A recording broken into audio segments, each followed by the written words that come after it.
Okay, welcome back. So last time we looked at systems of this form. We didn't play much with the B term, but you can do very similar things with it, where you have uncertainty in the model and the maximum extent of this uncertainty is known, as is, of course, your estimate of the model. And we were interested, of course, in a trajectory tracking problem defined by having x of t minus x desired of t tend to 0 as t tends to infinity. So we decided to pre-process, if you want, the question by creating an intermediate variable. And this intermediate variable we called S, no relation with the Laplace variable. And S had two properties. The first one is that S dot contains U. In other words, you have to differentiate S only once to find the control input. And the second one was that if we manage to control S to 0, then we will have solved the original problem, which was to control x of t to xd of t, or equivalently to control x tilde to 0. So we said, of course, each of those requirements by itself could have a trivial solution. Here you just needed the velocity error, for instance, of the, in general, the error on the n-1 derivative of x. And this one, of course, you could just take s equal x tilde, but the subtlety was to satisfy both of these conditions. And so we said one way to do this was to choose S to itself implicitly represent a stable, linear, in this case, differential equation. And so we see if we take this, right, we see that S contains x to the n-1. Okay. So which means that it contains the n-1 derivative of x, and therefore once you differentiate S, you get the nth derivative of x, and therefore you get the control input. So you do get this, this property that S dot contains U. And at the same time, this can be viewed, if you say S equals 0, it's really a differential equation in x tilde, right? And a stable differential equation in x tilde. And so if S tends to 0, then x tilde will tend to 0. Okay, so for instance, in the case n equal 2, you had S equal x tilde dot plus lambda x tilde.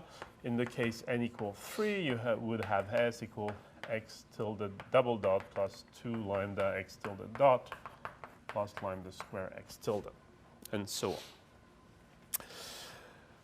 So by choosing S this way, based on the stable linear differential equation, then we could guarantee that we satisfy these two properties. Basically, we've replaced our original nth order control problem by a first order control problem. And at the same time, we guarantee that if we solve that control problem, we have solved the original problem. We even said that it was really a reasonably precise mapping. In other words, that if we could only show that S didn't tend to 0, but after a while remained bounded by some constant phi, then this implied that x of t after transients would also be bounded by phi to the lambda n minus 1. So if we have a bound on S, then after transient we get a bound on x tilde, and therefore an original tracking error. And if, for simplicity, if we call this quantity epsilon, you can show that more generally.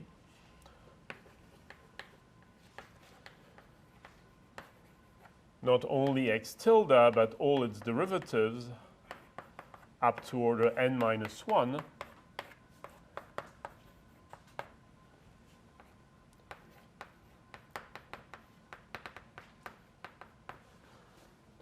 for I equals 0 to n minus 1, x tilde to the I of t is less than 2 lambda to the I epsilon. It's very easy to show. And it's also described in the book. So it means that once you have this bound on S, you can compute bounds on x tilde and actually all its derivatives up to order n minus 1. In other words, you can compute bounds on the tracking error on the state. So whatever imprecision you have in controlling S itself will translate in an imprecision in controlling the state, of course, but this behavior is just linear, right? In other words, the more it varies, it scales as phi, right? Okay. Questions about that?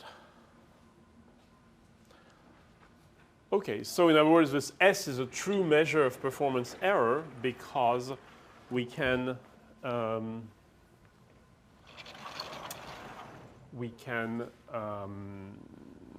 translate any error in S into an error in the original tracking question. So we also said that this, this was kind of an algebraic or a differential equation idea, right? Replace an nth order problem by a first order problem.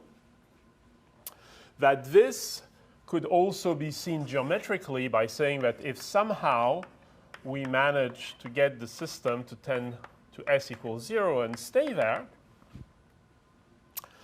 then once we are on this surface S equals 0, which is one constraint, one linear constraint in an n-dimensional space, so it's a hyperplane. So once we are on this surface S equals 0, then not only we stay there, but the equation S equals 0 tells us what x tilde does. Okay? So in other words, this surface S equals 0, which remember always contains the desired trajectory xd of t, the vector. This surface S equals 0 is both a place and a dynamics. Okay? In other words, as soon as you're there and you stay there, you know how you move on it. Okay? And so that's the geometric version of saying we've replaced an nth order problem with a first order problem. The first order problem is to get on this surface, and then the other n minus 1 dimension take care of themselves by the very equation of the surface. Okay?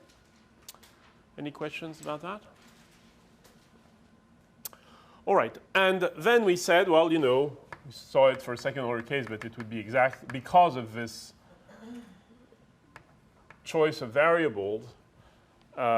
This would be exactly the same for an nth order case. Okay, we said if we have x to the n equal f plus bu, then we would try to achieve this condition. So we gave a specific way of reaching this surface S equals 0, which was in this form. We called this the sliding condition. And eta is just some small positive constant.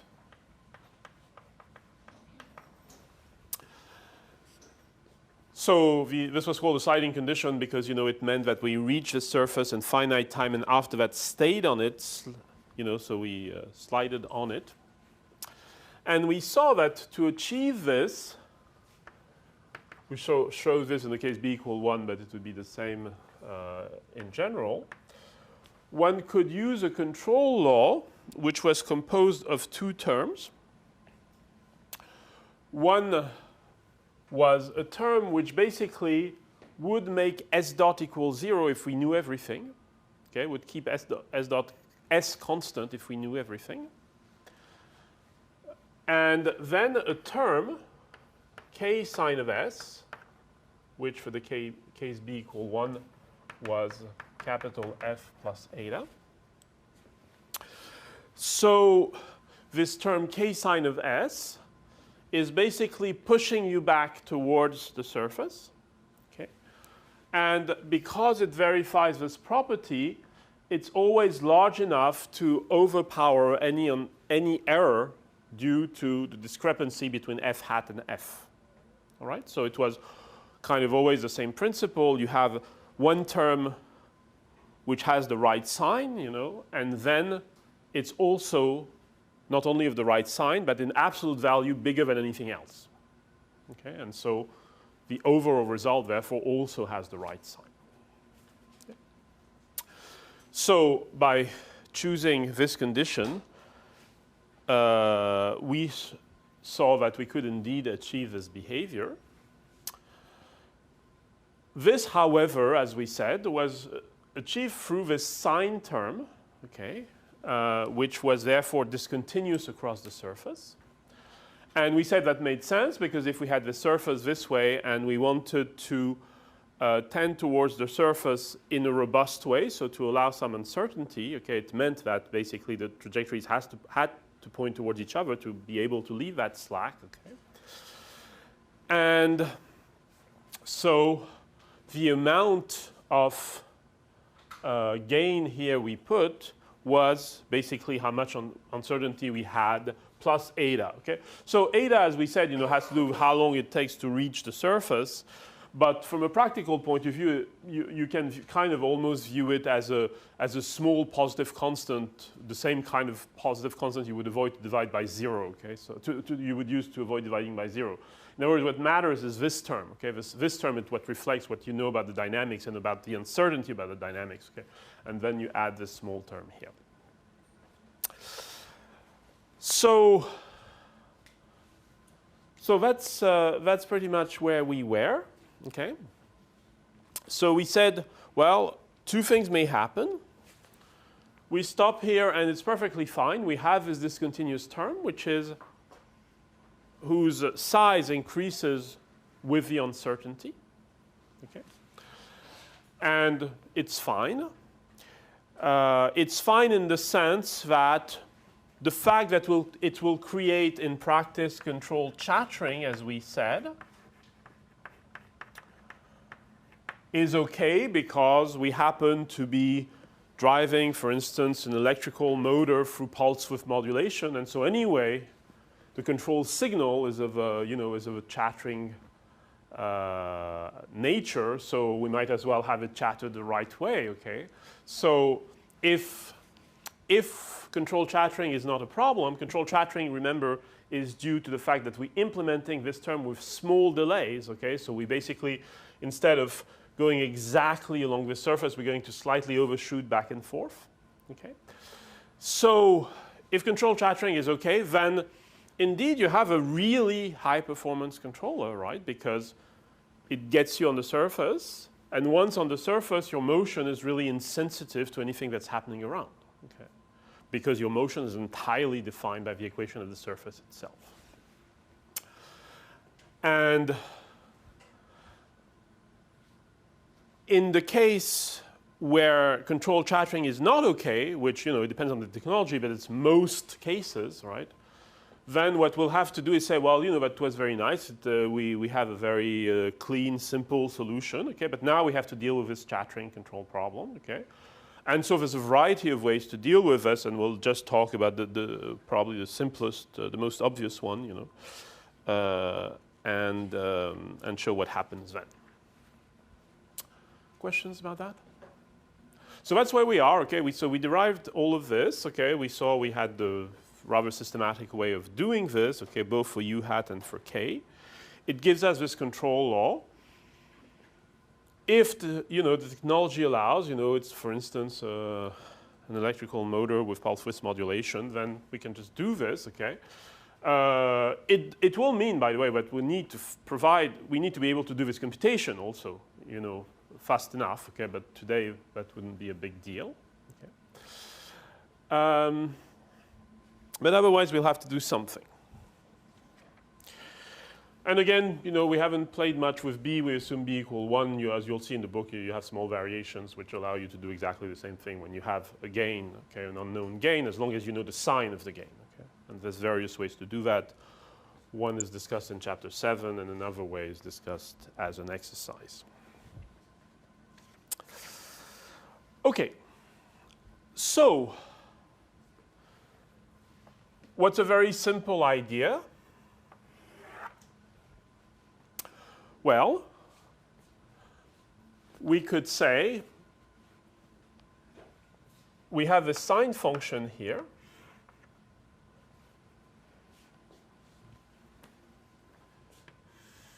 In this control law, right?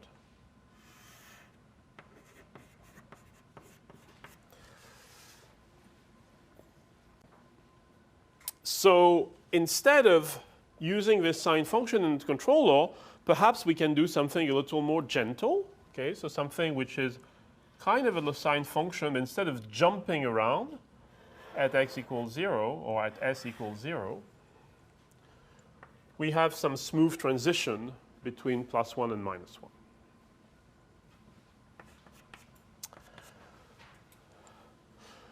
So this thing, just as the sine function, you know, is something you find very often in control and dynamics and optimal control and so on. It's called a saturation function. So strictly speaking, a saturation function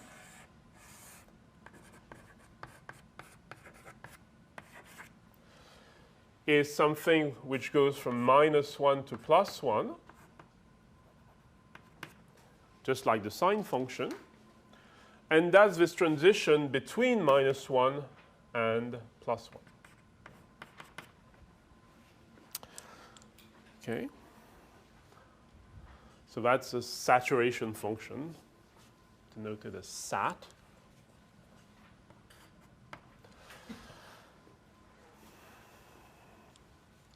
Now, intuitively, there's nothing magical about 1, you know, about s equal 1, right? So what we'd like to do is be able to do this transition in some zone which we define, okay? So we'd like to do this transition between, let's say, phi and minus phi for some constant phi, right, rather than between -1 and 1, okay? Which means that instead of using sat of s, we'll use what?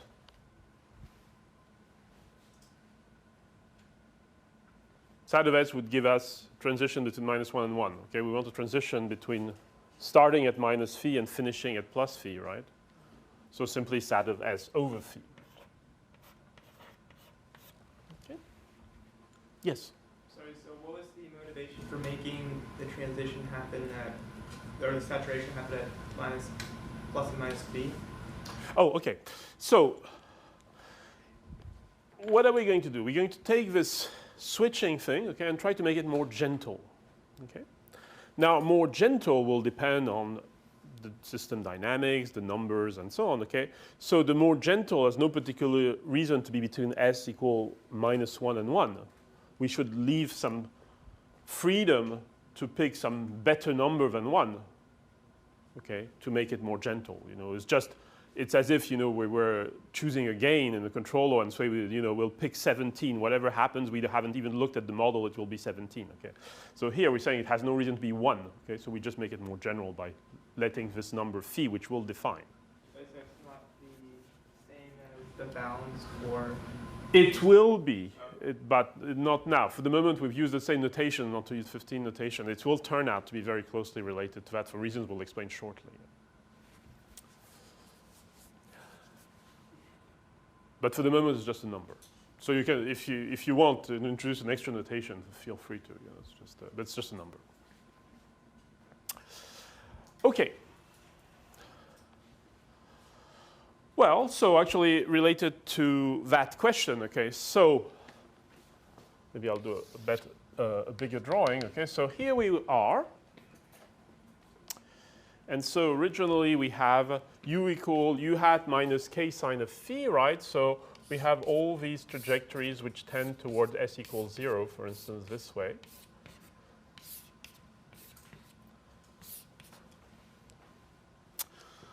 So that's with u equal u hat minus k sine of phi, minus k sine of s. Sorry.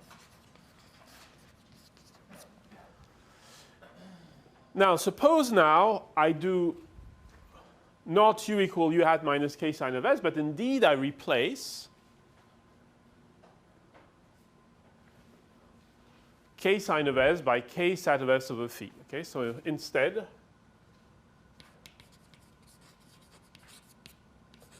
we use u equal u hat, the same u hat, okay, but we're going to get k sat of s over phi.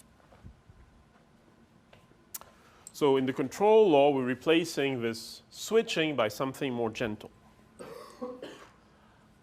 So my question is, how does this drawing change when we do that, right? So this drawing, we have s equals 0, which is the surface, which moves along with xd, right? And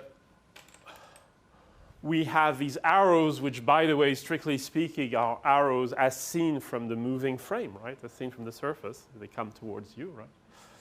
But this is just a representation. Okay. How does this drawing change when using,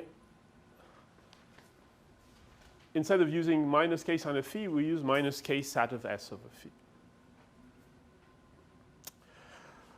Well, you see, sine of phi and sat of s over phi are exactly the same if s is larger than phi in absolute value, right? If s is larger than plus phi, then sine and sat are the same, right? And if s is larger than smaller than minus phi, sine and sat are the same as well. Okay? So it means that in the region where s is larger than phi in absolute value, nothing has changed. Right? The system doesn't know whether you're implementing sine or sat of s over phi because they happen to be the same. So what is this region, absolute value of s less than phi? What does it look like?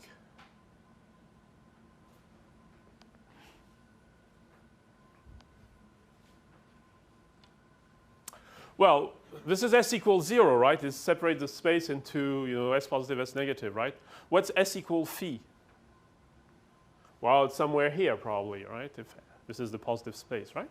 And with s equal minus phi, it's somewhere there. Okay? So in other words, everything happens the same except in this region, which is limited by s equal plus phi and s equal minus phi.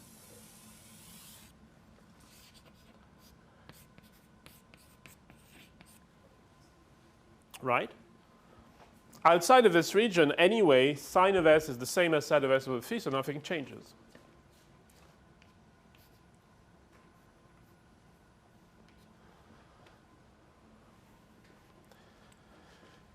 So, before, we said, starting anywhere, we reach s equals 0 in finite time, after which we stay on s equals 0 and we slide along the surface s equals 0. Okay?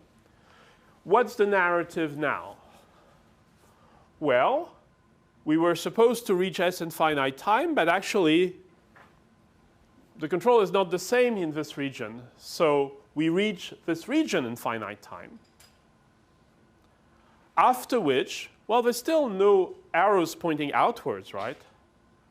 So after which we're stuck in that region. Okay, so before we were stuck on s equals 0, now we're stuck in this region. Okay? What's a reasonable name for this region for people coming from mechanical engineering? Or others, actually. Physicists. Well, it's a small region around the surface, right? It's called the boundary layer in fluids, right?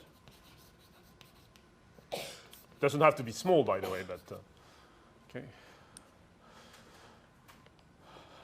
So basically, before we were reaching s equals 0 in finite time and then stayed on it and slided along it, right? now we're reaching this boundary layer in finite time, and then stay in it. Okay? Which gets back to your question, right? So once we know that we stay in it, right, it means that by definition S is less than phi. Right?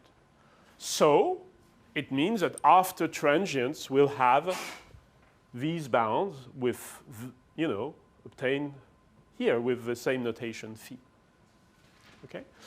So before we were reaching the surface at finite time, and after which we had x tend to xd with a time constant given by the dynamics of S. Okay, so after transient, S tended to xd, right?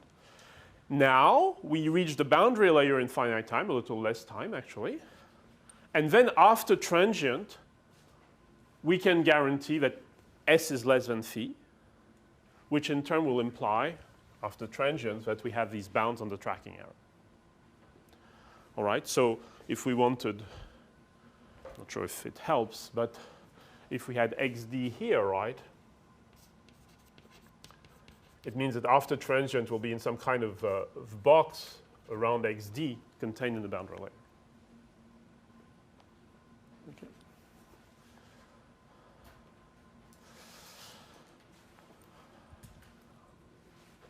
And the box will be defined by these numbers. Okay. So conceptually it's very similar, right? Instead of tending to 0, we tend toward a small number. Okay, and instead of having exact tracking after transient, we have small error on the tracking. Presumably small. Again, there's nothing in here that says that phi should be small, right? But just conceptually. You had a question? Someone had a question? Yes. So by making this condition a little bit more flexible, we have the possibility of having that derivative equal to 0 instead of making sure that it's always less than or some negative number. Well, you know, basically this doesn't tell you at all what happens here. Okay? Outside, this will still be verified. Okay, so we'll still have this kind of finite rate of convergence towards normally S, but in between there's this boundary layer, so towards the boundary layer. Okay? And in between, it doesn't tell you exactly what happens, except, you know, it's given by the differential equation corresponding to U hat minus K side of S of the phi. Okay, any other question on that? All right, so in other words, what have we gained? Well, presumably by being able to pick a reasonably large phi, we should make our controller reasonably smooth. We'll get back to that. Okay, but of course, the larger phi we get, in other words, the further away we are from this pure discontinuity, this pure switching, then the more potential error we have on our trajectory, right? The bigger this boundary layer gets, the more potential error we have. All right? So we could stop here and move to another subject, right, in a sense, because, you know, that by now you have most of what you need to know about this. In other words, you know, you have this pure, you can design a pure switching controller, and then by playing with how big phi is, you should be able to make the controller smoother, okay, and therefore avoid this intrinsic chattering that you have to get when you get this, these discontinuities. We're going to try to be a little more explicit, okay, on the choice of phi, okay, but see this more as a back of an envelope calculation, okay? So in other words, now you have your system and you're trying to set phi and you're trying to set it reasonably, okay? And so see this as kind of in the back of an envelope calculation, except the envelope will be reasonably big, okay? Because we'll see, we'll have a number of remarks, okay, which are kind of engineering-like remarks, okay? But don't see this as profound math, okay? Just, okay, so take your envelope.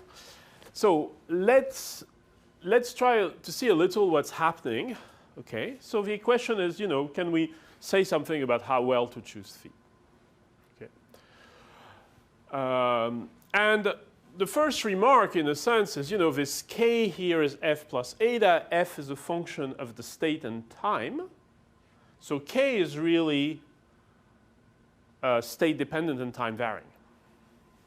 Okay.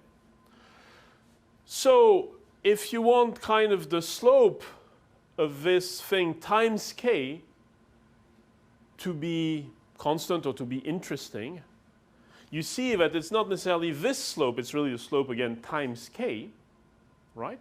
And so for instance, if you want it to be constant, then phi would need to vary, right? Because what matters is k times, well, k divided by phi, right? If we look at this slope. The problem is if phi starts to vary, we can't just do this very simple drawing because, for instance, if it's shrinking on you, it could shrink faster than you reach the surface, okay? And therefore, if you're inside, you could be kicked out, right? Here, phi is constant, okay? All trajectories go in, so once you're in, okay? But suppose phi is shrinking, if it's shrinking faster than the trajectories that reach the boundary layer, but actually it's not true that this boundary layer is invariant, okay? So if we let phi be time varying or state dependent because motivated by the fact that k of xt is, we have to be a little more careful. In other words, we have to say, to say more explicitly, under which condition will it be true that once we're in the boundary layer, we stay on the boundary layer, okay? So it's very easy to show that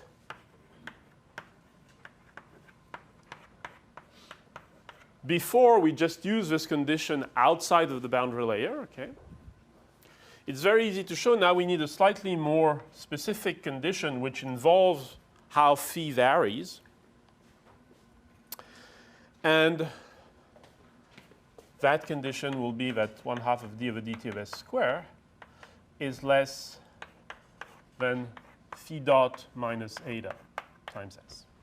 So in other words, you have this extra term. Maybe I'll put it in another color.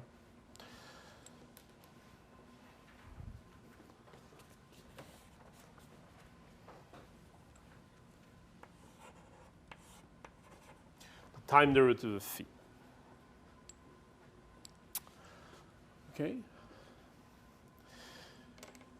So, and so intuitively, why is this, right? But it's very easy to see if, for instance, you assume that s is larger than phi, okay? Then what you need is that s minus phi decreases. So it gives you the usual s dot term, but it gives you also a phi dot term. Okay.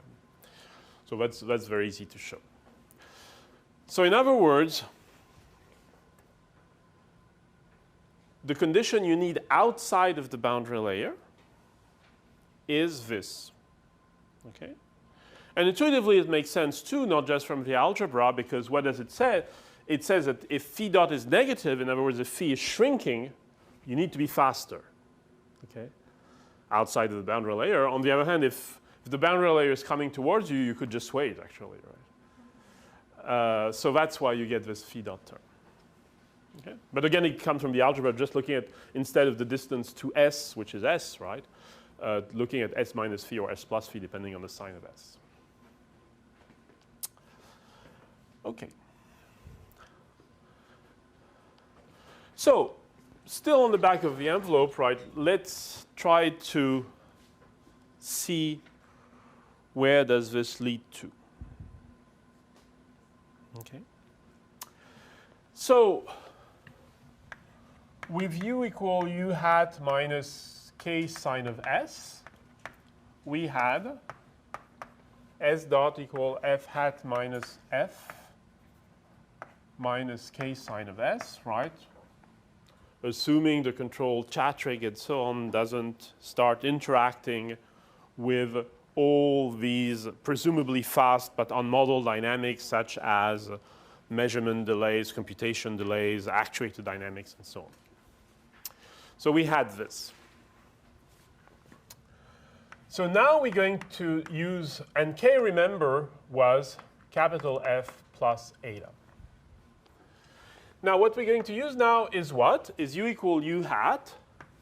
We'll have this sat of S over phi term. But we're not going to use F plus eta. What are we going to use? We're going to use F plus eta plus something, right?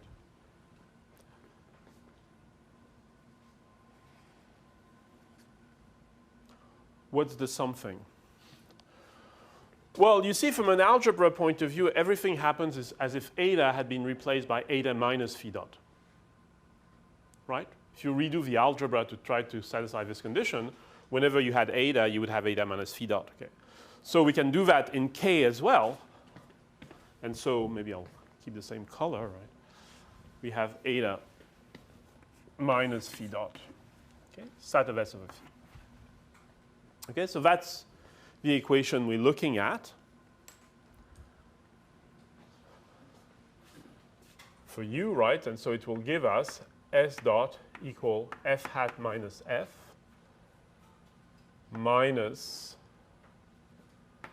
F plus eta minus phi dot sat of S over phi.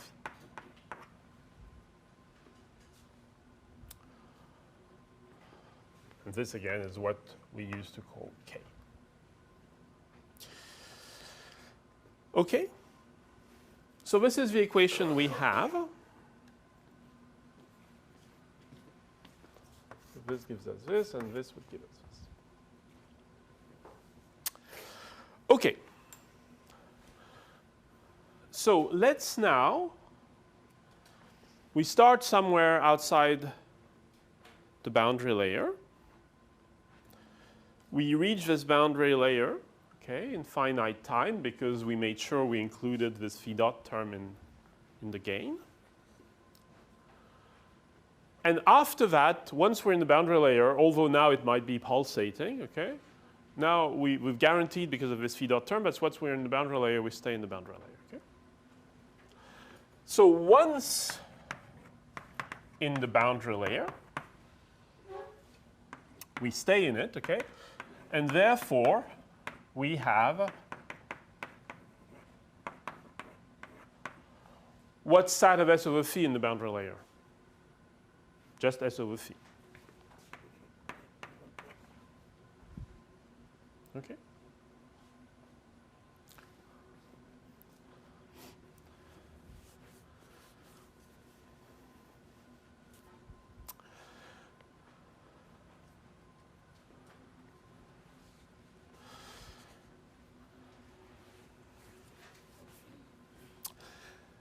Okay, now,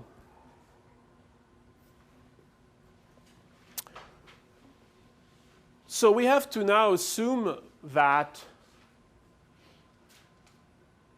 F is reasonably smooth and the corresponding capital F is reasonably smooth. Strictly speaking, one would have to assume that they are Lipschitz. There are Lipschitz conditions on these functions. So you could get more technical about this. Okay. What we would like to be able to say is, so once in the boundary layer, this is true, but it's certainly correct, okay? And also once in the boundary layer, after some transients, these equations are going to be true. All right? So in other words, the real state and the desired state will be within something of the order of epsilon of each other. All right? And under some reasonable smoothness condition on F, okay, it will mean that the value, let's say, of F hat at X will be the value of F hat at X desired plus something of the order of epsilon. Okay. So after transients,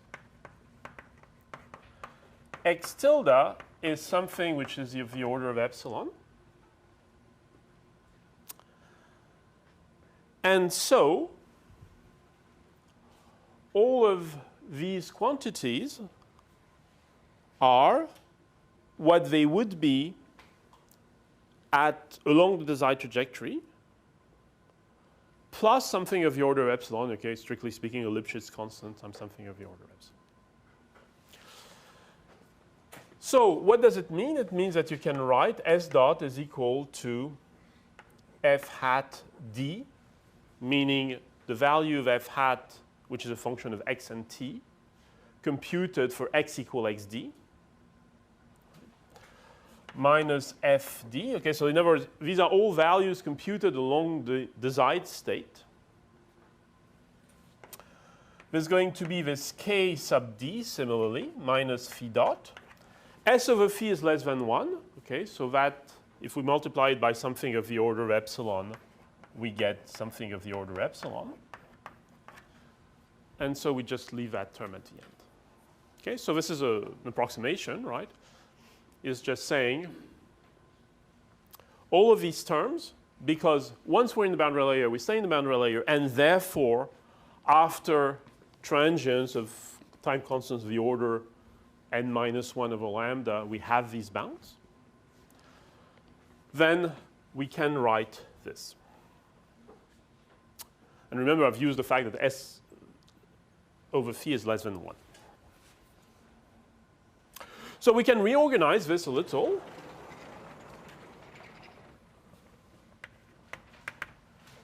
It's the same equation. I'm just going to write it slightly differently.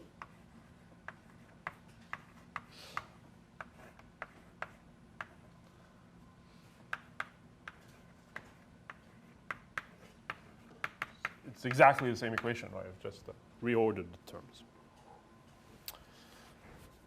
Okay. Now,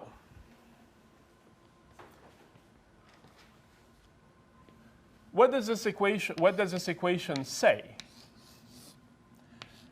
It says as a first order dynamics, which gives me S. That's not surprising, right? Because we defined S precisely so that its dynamics be of first order. Okay? And that's this dynamics. Okay? So in other words, something which is driven by f hat d minus fd plus something of the order of epsilon. Okay? That's not how, this is not what you implement in your controller, right? What you implement in your controller is this. Okay? This is just trying to analyze what's happening in the closed loop system. Okay? So we have S dot is equal to this plus this kind of input term. And so we've put the same input term here. Okay? And this block here corresponds to this terms times S. Now, by definition of S,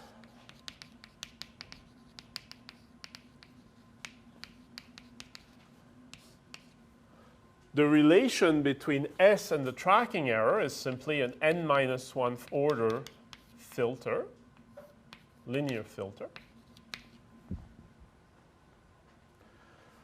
which gives us x tilde. Okay? Again, this is just meant to analyze what's going on. It's not meant to be implemented in your computer. What's implemented in the computer is the control law.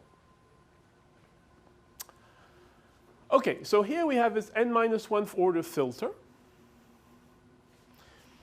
And here we have this first order dynamics. Okay. Now, getting back to a question that one of you asked last time and that we mentioned, right? What are we trying to do? We're trying to select phi basically so that what's going on in the control law doesn't get anywhere near the kind of time constants that model, that describe the fast but unmodeled dynamics that we've neglected. Right? So in other words, here where I say U equal, it means I have instantaneous measurements, instantaneous computation, instantaneous actuator. Right? None of these assumptions is true, of course. That's what's called high frequency on model dynamics, okay, or fast on model dynamics, okay?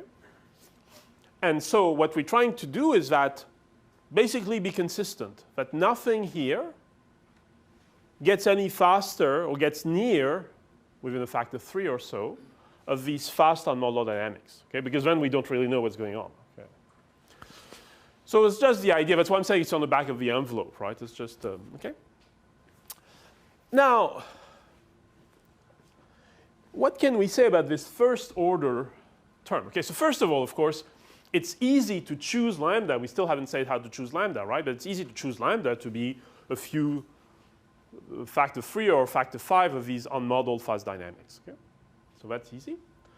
The question is more this term, okay? Because this is first order nonlinear dynamics. Okay? However, we haven't yet chosen phi. Our question is how to choose phi well, right? So, you know, being very optimistic, you can say, well, suppose this term was exactly lambda somehow. Then I would get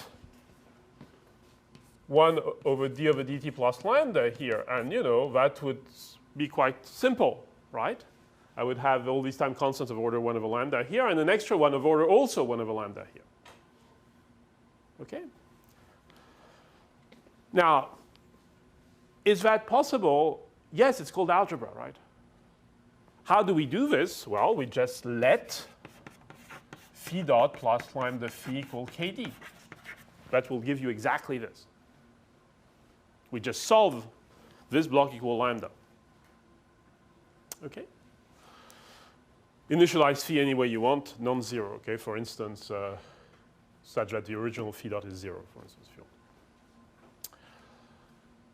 Okay, so if we let phi plus lambda phi equal kd, that exactly solves this equation, this equal lambda.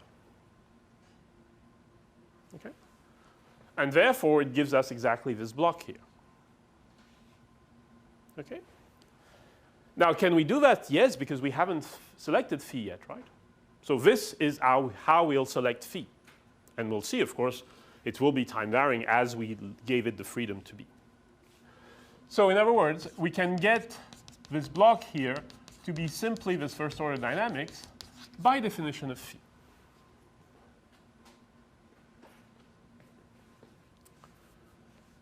Okay? So we started with uncertainty on f. That gave us k.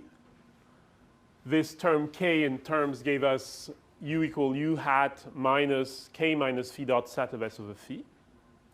We still had to define lambda and phi. For the moment, they were just numbers, okay, positive numbers. Lambda we chose, we'll come back to that, to be nowhere near the time constant involved in the neglected fast dynamics in the model. Phi we picked to verify this equation, which gives us a construction for phi, right? We implement this equation on the computer, right? The discretized version is just one line, okay? And this gives us this. All right? And so at least on the back of this envelope, we have a reasonably complete story, right? Okay, of how to pick lambda, how to pick phi. Okay, reasonably simple choices, which will give us this structure. Okay. Now, and again, I insist this is just trying to analyze what's happening to the closed loop. This is not what you implement on the computer. What you implement on the computer is the equation of u. Okay? This is just trying to analyze what's happening in the closed loop. Now, in the process, actually, of this approximate analysis, you get a useful little tool, especially when you deal with multidimensional systems. So when you'll have, you know, not just S, but S1, S2, Sn, okay? You have several degrees of freedom, okay? So when you have a failure in a system like this with lots of dimensions, okay, whether it's aircraft or a nuclear plant, right? There is a problem, kind of almost a human factors problem, which is called the Christmas tree effect. Okay? And the Christmas tree effect is that you have all these lights, okay, or perhaps on a computer similarly, okay, which turn on when something is wrong, okay? Except when something is very wrong, they all turn on at the same time. And so you don't know what's happening, okay? So the Christmas tree effect is the problem that you have all these sensors that detect errors, except when there's a big error, most of them turn on. So most of them realize there's something wrong, and then you don't really know where to look. Okay. So it's nice to try to have kind of more concise way or more informative way, if you want, to describe what may go wrong, if you want. Okay. So there are these things called S trajectories, okay, which, you know, you can plot in real time on a moving window, okay? And so what are those? Well, so first of all, you plot S as a function of time, okay? So it does whatever it does. So this is S. Now, S, of course, is this intermediate variable that you've created, okay? But, of course, x tilde is a filtered version of S, okay? And you know that if S is less than something, then x tilde will be less than something divided by lambda to the n minus 1, okay? So when you look at this, if you assume lambda is, you know, big enough so that, you know, it's, you know, still the bandwidth, with a quote, the bandwidth, the reactions of the system are reasonably fast, then you know that the error is going to look pretty much like this, more filtered and divided by 1 over lambda to the n minus 1. Okay? So in other words, by looking at S, you're also looking, in a sense, at x tilde. Okay, except not exactly at x tilde, but in terms of, you know, range and amplitude and so on, you know reasonably well how to relate S and x tilde, right? Remember also, this is just a sequence of first order filters, so it has no overshoot, right? So you have this bound between S and x tilde. So if you look at this, you look at S, but it gives you also a pretty good idea what the tracking error is at time t, you know, if you assume lambda is fast. However, S, you know, is also this weighted combination of position error, velocity error, and so on, right? So if there is noise in your measurements, especially in higher order measurements, you'll see it in S, and you wouldn't see it in x tilde. Right? So whatever noise you have on x dot, x double dot, and so on, you'll see it in S. It will look much more noisy. You wouldn't see it on the most filtered version, which would be the tracking error.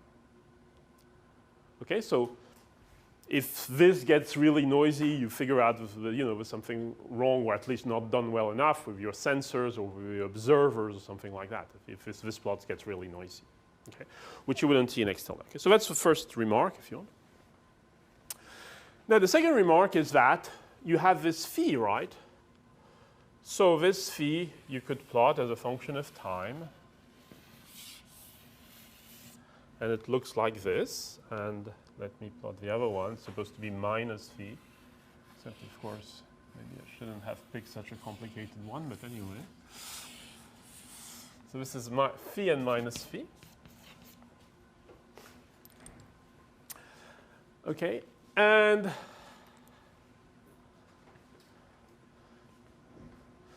this contains several amounts of information as well. Okay. First of all, it means that, you know, suppose the orange curve is basically along the x-axis in this plot because phi is so much bigger than S. Okay. Basically, you don't see the orange curve, right? It means that your assumption on the uncertainty are way too conservative, right? Because basically you picked phi, which was some filtered version of KD. KD was itself the uncertainty capital F, right? Fd, right? So if S is much, much smaller than phi all the time, it means that basically your assumption on the uncertainty are way too conservative, okay? Conversely, of course, if S gets way out there and comes back, it means that your assumptions are not conservative enough, okay? But perhaps if F gets way up there, comes back, and nothing else happened, it means that your modeling is not very good in this region of the state space where you happen to be now, right? You know, if you happen to get out here and then back, it means you have more uncertainty happening now, perhaps because the velocity is in this region or whatever, you know, and then maybe you should do a better job at modeling there. Okay? And of course, implicitly, this also says, you know, phi is a filtered version of KD, right? So it's simply a fast filtered version of the uncertainty as a function of time, as a function of where you happen to be in the desired state. Right? So it also tells you that, okay? And suppose you have a rather common motion and phi itself is all over the place, it means you're not doing a very good job at modeling, you know, because half of the time phi is huge and half of the time it's really small on a normal operation, which means your modeling was very uneven. Okay? So you can see that on this one plot of S phi and minus phi, you can see a lot of things, the actual performance of the system, the effective noise, okay, or you can detect, let's say, a lot of things, the actual performance of the system, the effective noise, the validity of your assumption, whether conservative or not, on the modeling error, okay, and the quality of the terms you picked in the model to best minimize this modeling error. Okay, and it's all in this one plot per degree of freedom. Okay. So that's a useful tool when you play with these systems. Okay. Questions about that?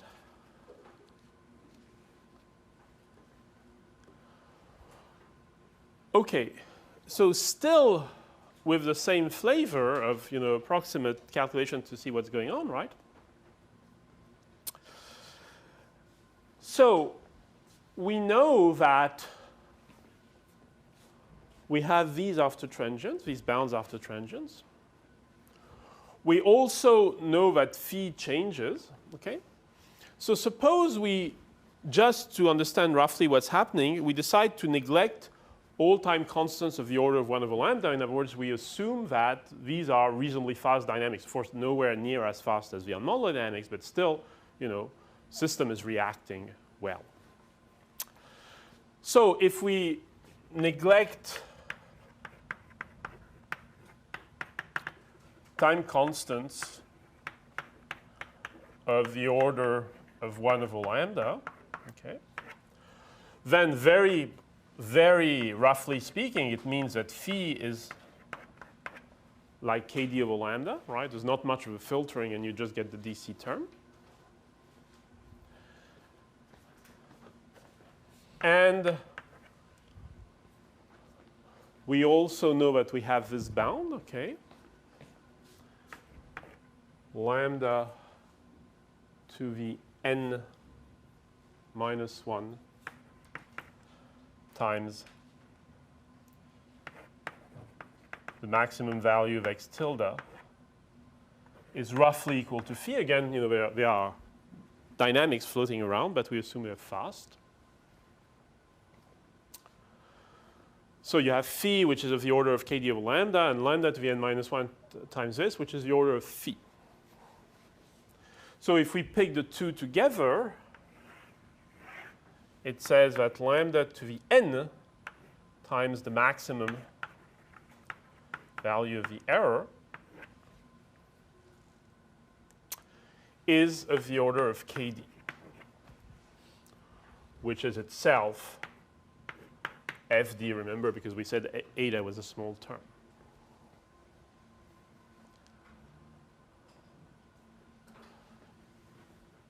Okay. So that's not very surprising, because in a sense, that's what this drawing is also telling us, right? It's telling us basically you have this, if you analyze what's going on, you know, you have the uncertainty on F happening here, which drive this first order linear system, which drive this nth minus 1 order linear system, which gives you x tilde through the intermediate of S. So basically you have something which would be very much what you would have if you had a linear time invariant system with disturbance, a constant disturbance. Right? What is the error you would get? You would get the disturbance divided by the DC gain. Right? So that's basically what you get here. You get the disturbance divided by the DC gain for the error. Okay? Except, of course, it's in a time-varying way for this nonlinear system around the desired trajectory. Okay? But so, because you have this diagram and this kind of simplified approximate calculation, you can see that you're going to have very much the same trade-offs that you would have for linear systems in response to constant disturbance, linear time invariant systems in response to constant disturbances. Okay? So you can see here you have this uncertainty on the dynamics. And we have this. And of course, you can, we have these approximations, so you can see this approximation as being valid at any time. Okay? So all of these quantities change with time. Okay? So,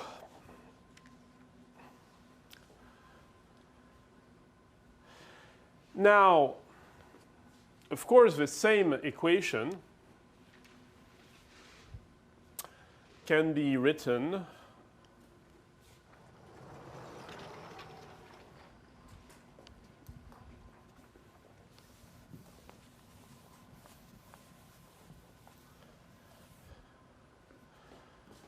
saying that the max of x tilde, or the instantaneous x tilde with some approximation, right, is less than fd over lambda n.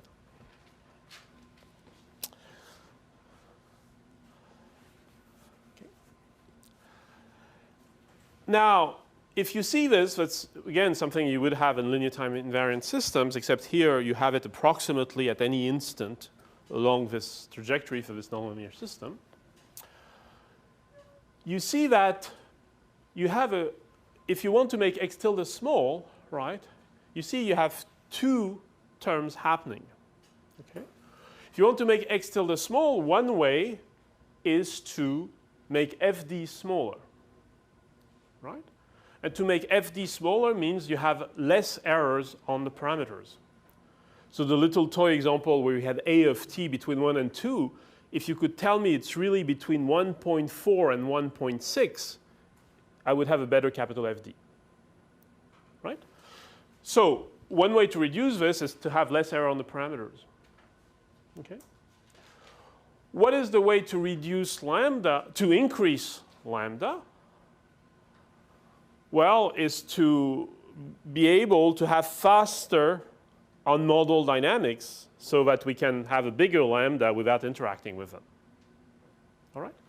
So in a sense, this is a ratio between two forms of robustness, okay, or two forms of model uncertainty. Okay? The top one is uncertainty on the parameters, the gains, additive terms.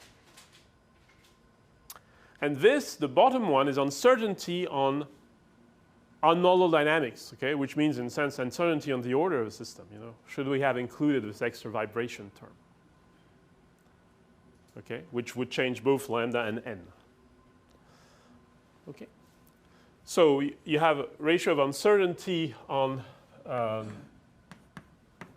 so-called parametric uncertainty, right? And fast unmodeled.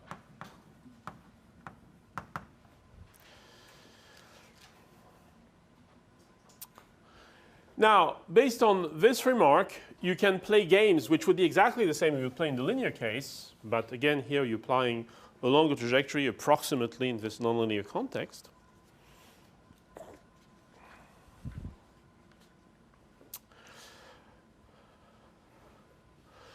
So for instance, these remarks are detailed in the book, but you could say, well, if I have a complicated model, maybe a way to reduce f would be, capital F, would be to include more terms in this model. Okay, suppose I have a robot dynamics, I can write lots of terms, or I can say, well, perhaps some terms are negligible. But this would imply, computing them, okay, and so the question becomes, what limits lambda? Okay. So let's see what is lambda possibly limited by. And this discussion would be the same in the linear control course. Here, it's more, within the mechanical engineering context, but, it could be in general. So lambda is limited by a number of things which have to do with the fact that you wanted to win a factor 3 or 5 of the unmodeled fast dynamics. All right? So what could there be? Like you could have, for instance, structural unmodeled dynamics. For instance, your motor is going through a shaft, and this assumed the shaft was rigid. Okay, and of course, there's always some flexibility. And so you have a frequency in hertz of the first flexible mode, nu sub r. It's in hertz, so you have a factor 2 pi, and let's say you divide by 3. Okay, so nu sub r would be the frequency of the first unmodeled vibration mode. Okay? And you want, with the right units, to be within a factor of 3 or 5. Again, this is not precise, right? It's just a ballpark.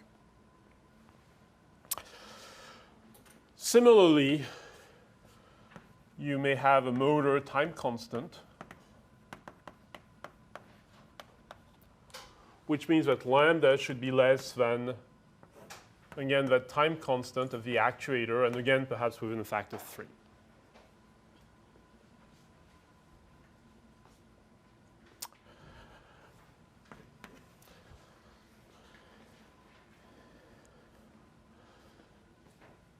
You may have sampling effects. In other words, this could be the real nonlinear controller could be implemented, will be generally implemented on the computer. Okay, so you have a sampling rate, and so typical bound would be you have the sampling rate divided by 5 roughly. This is not Nyquist, by the way. This is much more than Nyquist, much more stringent than Nyquist. If you play with this, right? Remember, we did this approximation in this boundary layer. We replaced this sine function by a smooth saturation function. For this to work in a sampled system, in other words, you take measurements only at discrete times, it means you don't want to go from here to there in one sample. Otherwise, you don't see the saturation function. Okay? So if you just put the requirement that's at least one intermediate sample, okay, you'll get divided by 4. Okay, if you do this little calculation, okay, still on the corner of your envelope, right? So if you put a requirement that you just have one intermediate point, you'll get divided by 4, okay, which is the minimum you need for this interpolation to be useful at all. Okay, so again, put 5, that could be 7 or 8. It's a ballpark. Okay. They could be, so this is the sampling rate.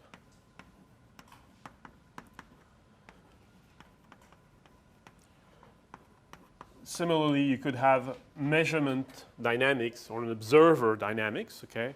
And as you know, if you play, for instance, with root locus and so on, you're quite sensitive to that, so maybe you want a factor 10 for that, from that.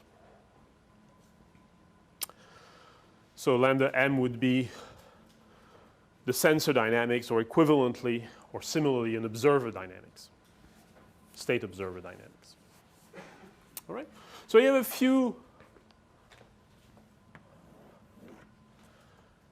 a few bounds like this. So lambda has to satisfy all these bounds. Okay? And at the same time, of course, because of this, you want lambda to be as big as possible. Okay? So how are you going to pick lambda? It's constant, right?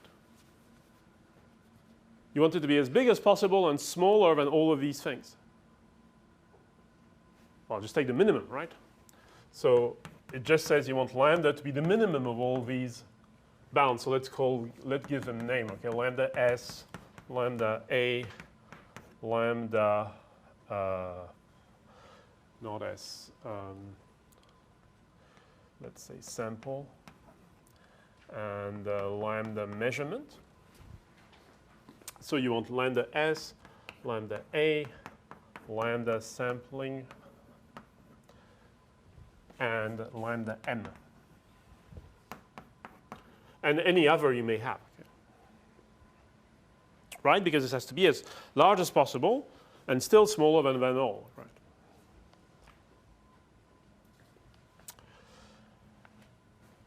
Okay. So that's what you would do. By the way, it's exactly what you would do for a linear system as well. Okay.